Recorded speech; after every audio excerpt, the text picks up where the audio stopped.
नमस्कार दोस्तों, basin Gujarati channel में आपका बहुत बहुत स्वागत है।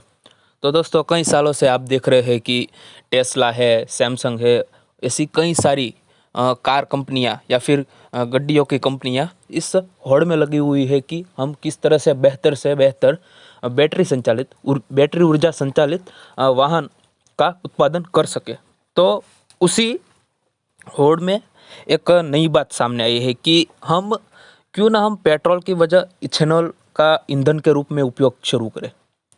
तो मैं ये मान के चल रहा हूँ कि आप सब लोग विवेक देबरॉय और आदित्य सिन्हा की जो वो वड़ा प्रधान के आर्थिक और अंगत सचिव भी उसका काम कर रहे हैं। तो उसकी देखरेख में एक परिषद बुलाई गई थी। तो उसके तहत ऐसे कई सारे पहलू है जो कि इसको जो कि पेट्रोल की जो पेट्रोलियम पैदाश है उसकी आयात पर थोड़ा उसे कम आयात करना पड़े। यानी कि आप देख रहे हैं कि ईरान में कई सारे जो झगड़े हुए थे या फिर कई सारे जो अरेबियन कंट्री है कि जो हमें पेट्रोलियम पैदाश देने से मना कर रहे थे। तो उसके बारे में एक इथेनॉल एक नए ईंधन के रूप में सामने आया है।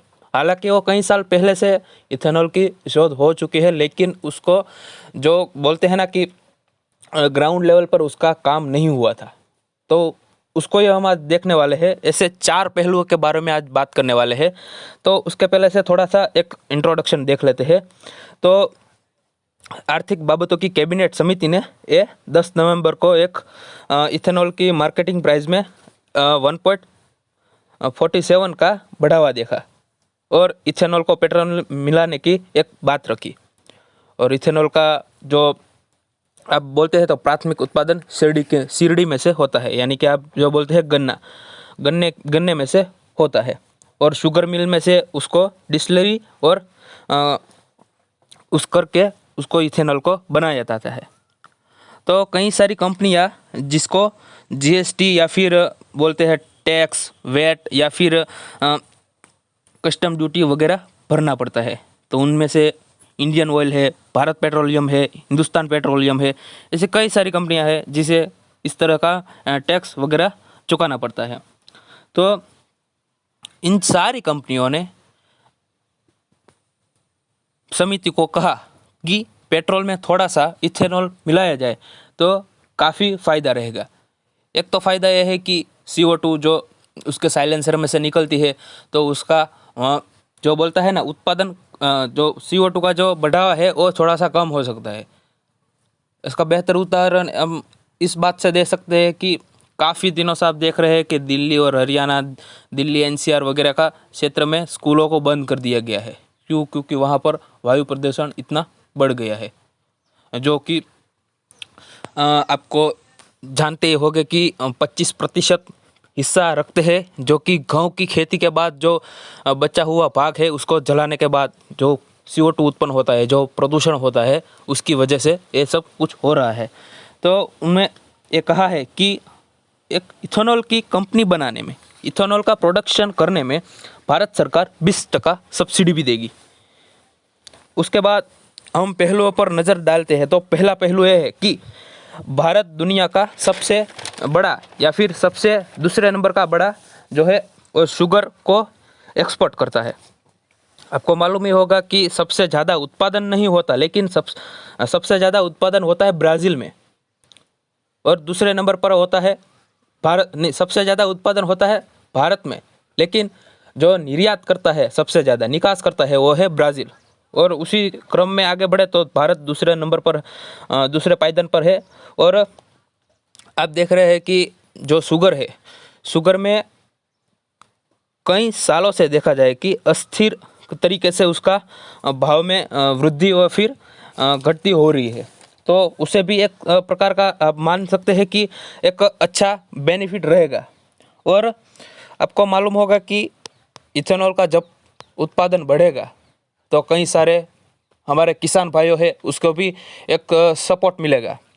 क्योंकि जब इस तरीके का सब कुछ होता है तो किसान भाइयों भी इस तरह से प्रेरित होते हैं। जैसे कि कपड़े का ज़्यादा से ज़्यादा निर्यात किया जाए या फिर कपड़े की मांग इतनी बढ़ जाए, क्योंकि क्यों बढ़ जाती है? क्योंकि यहाँ पर कॉटन का प्रोडक्शन कम हो जाता है। जब जब कॉटन का प्रोडक्शन ज़्यादा होता है, कपड़े की डिमांड उतनी होती है लेकिन बिकता नहीं है, और सभी मिलों को ऐसा लगता है कि कॉटन बिका नहीं है, लेकिन ऐसा नहीं होता है। तो उसके बाद आगे बात करें तो जब तक किसान इस तरह से सोचने नहीं लगेगा कि इससे हमें फ़ायदा मिलेगा, तब तक इथेनॉल का उत्पादन नहीं हो सकता है। क्योंकि आपको मालूम होगा, बिना चीज़ के किसी भी चीज़ का उत्पादन नहीं किया जा सका। दूसरे पहलू के नज़र डालें तो भारत की जो पेट्रोलियम जो ज़रूरियात है वो 82% है। यानी कि पेट्रोलियम पैदाश की जो हमारी ज़रूरियात है वो 82% है। उनमें से सारा का सारा हमें आयात करना पड़ता है। उसी के कारण आप देखेंगे कि 2021 के त्रैमासिक में भारत ने खनिज के निकास में 24.7 अरब डॉलर के साथ 190% का बढ़ावा किया है। और इसकी जगह हम इथेनॉल मिला दें तो हमें काफ़ी फ़ायदा मिलेगा। और नीति आयोग के रिपोर्ट के अनुसार आप देखें तो इथेनॉल मिश्रित जो ईंधन है उसमें 5 अरब डॉलर की बचत हो सकती है।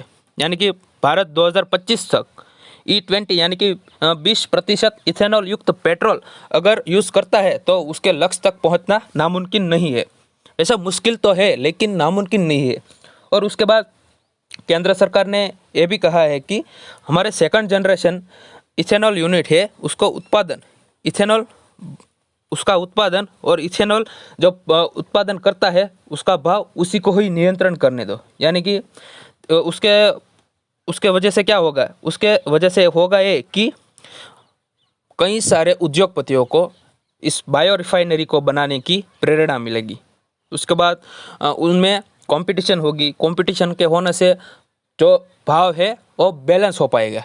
यानी कि आपको पता है कि बाज़ार में किस तरह का माहौल होता है, कौन किस तरह का माल बेचता है, कौन किस तरह का माल बेचता है, उसी के बिहाफ पे वहाँ पर भाव निर्धारण किया जाता है। तो और इसके होता क्या है, अगर कंपनियों को सारे राइट दिए गए, मैं ऐसा नहीं कह रहा हूँ कि हर समय उसके पास अधिकार रहे कि हम इसका भाव नियंत्रण कर सके। कुछ हक ऐसे है कि वो कुछ अधिकार ऐसे है कि वो सरकार अपने पास भी रख सकता है। वरना ये हो जाएगा कि जैसे कि आप देख रहे हैं किसान बिल पर कितने सारे हल्लड़ मचे थे। ऐसा नहीं होना चाहिए। और इसके वजह से होगा है कि ग्रामीण क्षेत्रों में रोजगार बढ़ेगा। जो प्रचंड बेरोजगारी है वो भी काफ़ी कम होगी, क्योंकि वहाँ पर फैक्ट्रियाँ लगेगी, बायो रिफाइनरी लगेगी, तो उसी का कारण ये सब होता रहेगा। और तीसरा पहलू ये है कि इथेनॉल युक्त जो ईंधन है उससे पेट्रोल की कीमत भी कम होगी। और उदाहरण के लिए आपको बताऊँ तो पहले ही सप्ताह में E85 ईंधन में भाव यानी कि फ्रांस में 58.59 रहा, जब शुद्ध गैसोलीन का भाव 147 रहा। और भले ही ये भाव फ्रांस में है लेकिन कुछ ना कुछ असर हमारे इंडिया पर यानी कि हमारे भारत पर थोड़ा होता ही रहेगा, ऐसा माना जा रहा है। और E20 यानी कि 20% मिलावट है, इथेनॉल की मिलावट नहीं बोलेंगे, उसका जो इसका मिश्रण है उसके बेचने से पेट्रोल के भाव में थोड़ा सा कम आय लगेगी। यानी कि पेट्रोल का भाव थोड़ा सा नीचे जाएगा। आप देख ही रहे हैं कि थोड़े दिनों से पेट्रोल के भाव में थोड़ी सी घटती हो रही है। मैं नहीं मान रहा हूँ कि इथेनॉल मिलाने के कारण हो रहा है, थोड़ी सी इंटरनेशनल पॉलिसी है, उसके बारे में हम अगले वीडियो में बात करेंगे। और चौथा पहलू ये है कि इथेनॉल मिश्रित ईंधन का उपयोग करने से कार्बन डाइऑक्साइड के प्रोडक्शन में थोड़ा सा घटपन मिलेगा, यानी कि घट जाएगा। उसके बाद आपको ये मालूम होगा कि उसके अणु में ऑक्सीजन होता है, उसकी वजह से जो वाहन के इंजन है उसके कंबम्पशन सारा होता है। और दिल्ली जैसे शहरों में जहाँ पर प्रदूषण की इतनी सारी मात्रा बढ़ गई है क्योंकि स्कूलों को बंद करना पड़ता है, क्योंकि वहाँ के जो बच्चे की मैं बात इसलिए कर रहा हूँ क्योंकि उसकी वजह से बच्चे लोग, बूढ़े लोग, सभी लोगों को इफ़ेक्ट तो होता ही है। मैं नहीं कह रहा हूँ कि सिर्फ बच्चे को ही इफ़ेक्ट करेगा, बच्चे के साथ बूढ़े के साथ जवान, उस सारे लोगों को ये असर करेगा। उसके वजह से प्रदूषण में थोड़ा घटावा दिखने को मिलेगा। यानी कि प्रदूषण थोड़ा सा घट सकता है।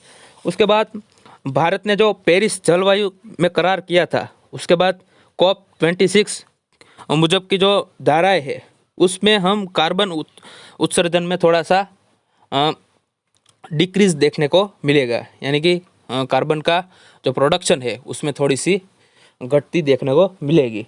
और आगे बात करें तो अब इथेनॉल के मात्रा में देखे जाए तो E80, E85, E100 यानी कि 100% शुद्ध इथेनॉल कहे जो वर्तमान में भारतीय बाजारों में मिलता तो है, सामान्यतः उसका उपयोग हम नहीं कर सकते क्योंकि गड्डियों में फ्लेक्स फ्यूल यानी कि मिश्रण वाला ईंधन अभी तक हमारे भारत में चलता नहीं है। 10% की छूट दे रखी है, लेकिन कोई आंकड़े बाहर नहीं आए, इसलिए हम ऐसा अनुमान भी नहीं लगा सकते क्योंकि ऐसा होएगा। हम ऐसा कह सकते हैं कि ऐसा हो सकता है। और आगे हम बात करें तो भारत में ऑटोमोबाइल सेक्टर है, उसमें इथेनॉल की जो प्रोडक्शन है, उत्पादन है, वो थोड़ा सा बढ़ जाएगा, यानी कि ऑटोमोबाइल सेक्टर में भी उसको फ़ायदा मिलेगा। और परिवहन मंत्रालय देश में ऑटोमोबाइल और उद्योग फ्लेक्स फ्यूल इंजन बनाने की जो प्रक्रिया है उसको भी गति मिलेगी, उसको भी वेग मिलेगा। उसके बाद आगे बात करें तो वो देश के लिए तो अच्छा ही है, लेकिन देश के आम किसान भाइयों जो आप देख रहे हैं कि कैसी भी धूप हो, कैसी भी छाँव हो, कितनी बारिश हो रही हो, लेकिन वो एक की तरह से मेहनत किया जाता है, उसको भी फायदा मिलेगा। और हम देख रहे हैं कि इथेनॉल के उत्पादन में ब्राज़ील सबसे पहले पायदान पर है। उसको देश में जो ईंधन बिकता है वो 27.5% है। और इसके उपरांत देखा जाए तो अमेरिका ने भी इथेनॉल का निकास करता है। और हम 100% कह सकते हैं कि आने वाले सालों में, आने वाले 2 दशकों में हम ये देखेंगे कि भारत एक सबसे बड़ा दुनिया का इथेनॉल का निर्यात करता हुआ देश मिलेगा।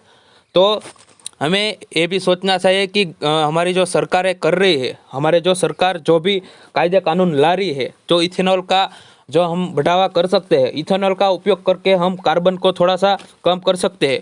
आपने देखा कि G20 समिट अब हुई थी, तो उसमें भारत ने बोला कि हम 2070 तक यानी कि 2070 तक हम जीरो कार्बन प्रोडक्शन वाला देश बनेंगे। यानी कि वो बात हम ये नहीं से कह सकते हैं कि ऐसा होगा, लेकिन हम ये जरूर मान सकते हैं कि जो इथेनॉल या फिर बैटरी संचालित जो वाहन है उसकी बिक्री या फिर उसका प्रोडक्शन हमें दिखाता है कि हम किस तरह से उसके पायदान पर पहुंच सकते हैं। हमें ज़रूर मान सकते हैं कि आने वाले दशकों में हम ज़रूर इथेनॉल का निकास करेंगे, लेकिन फिलहाल तो हमें ये देखना है कि पेट्रोल में कब से इथेनॉल का उपयोग करना शुरू होता है। तो आज के वीडियो में सिर्फ इतना ही। आपको अगर ये इन्फॉर्मेशन अच्छी लगी है तो